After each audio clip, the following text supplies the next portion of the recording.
في منشور أنا نشره، كنت بسأل فيه ليه يعني الطماطم اللي بقت ب 15 20 25 جنيه الكيلو، آه، كيلو الفراولة في المتوسط ب 10 جنيه. يعني أنا شفت في أول يوم رمضان كده كان في حد واقف بيبيع فراولة، كيلو فراولة ب 5 جنيه.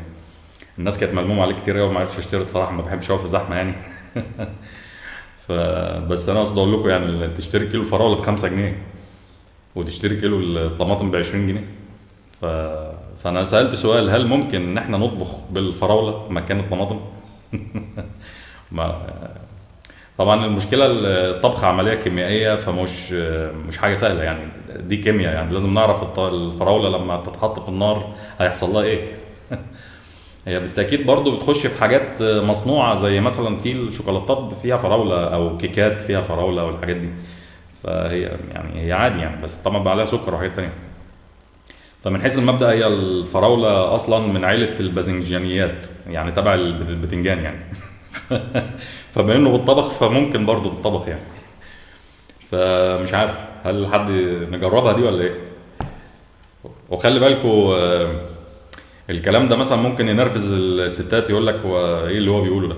انتوا تعرفوا ان الناس ما كانتش تعرف الفراوله دي، الفراوله ولا الطماطم يعني. الناس ما كانتش تعرف الطماطم قبل دخول اسبانيا لامريكا اللاتينيه، احتلالها. لان الطماطم اصلا موطنها الاصلي هو امريكا اللاتينيه، وهي اسمها الاصلي توميتول. يعني هي مش بالام في الاخر، هي فيها ال كده في الاخر. بس هي يعني لما اتحرفت بقى بقت في الانجليزي توميتو، وبعدين احنا حطيناها طماطم.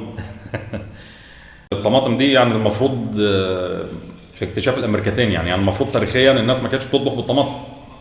طبعا الاكل زمان يا اما كان مسلوق يا اما كان مشوي، يعني ما كانش فيه طماطم دي.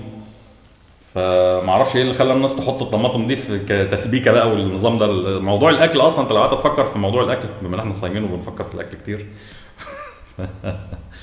فكل حاجه في الاكل دي بصراحه كانت اختراع يعني. يعني ازاي عرفوا كل طبخه انها تطبخ بالطريقه دي؟ ليه حطوا الحاجات معينه على حاجات؟ طبعا الحاجات دي في الغالب، او ليه حاجات تتاكل وحاجات ما تتاكلش. في حاجات تتاكل نيه، وفي حاجات تتاكل مخلله، وفي حاجات تتاكل مطبوخه. في حاجات تنفع حاجات كتير. الحاجات دي طبعا كانت تجارب بشريه طويله يعني، في ناس اتسمموا عشان يعرفوا ان الاكل ده ما يتاكلش، وفي ناس يعني بالتاكيد يعني طبخوا اكل ورموه، وفي حاجات وجربوا يحطوا حاجات على حاجات ما نفعتش يعني. طبعا كل امه عندها ثقافه يعني، عندها مطبخ خاص بيها يعني، الكوزين يعني اللي هو الاكلات بتاعتها يعني. ففي طبعا الوصفات اللي احنا بناكلها هنا مش شرط تكون في كل حته في العالم، وفي اكلات في الصين واليابان والحاجات دي. السوشي مثلا دي اكله سمك عامه يعني.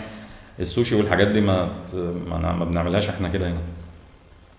فكل دي ثقافه الاكل، ودي مع زي ما هي علم كيمياء يعني. الناس قعدت تجرب لغايه ما وصلت للحاجات اللي هي شايفين انها ما تضرش، وانها طعمها حلو، وانها مغذيه، وانها الكلام ده كله يعني.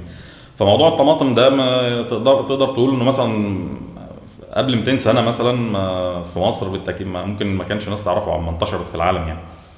فالناس كانت بتطبخ بايه بقى؟ وهل احنا لو جربنا الفراوله نطبخ بالفراوله هتطلع اكله كويسه؟ انا نفسي اجربها، بس انا ما بعرفش اطبخ. وبعدين والدتي ربنا يديها الصحه مش في السن اللي يسمح لها بالتجريب اصلا يعني. هي خبيره في اللي هي بتعمله. بس تجرب تجارب مجنونه زي دي، مش دي عايزه حد صغير في السن وبطنه تستحمل عشان نعرف اللي هيحصل يعني. فالمهم انا لابس لكم احمر اهو عشان احيي الفراوله والطماطم. المهم يا سيدي،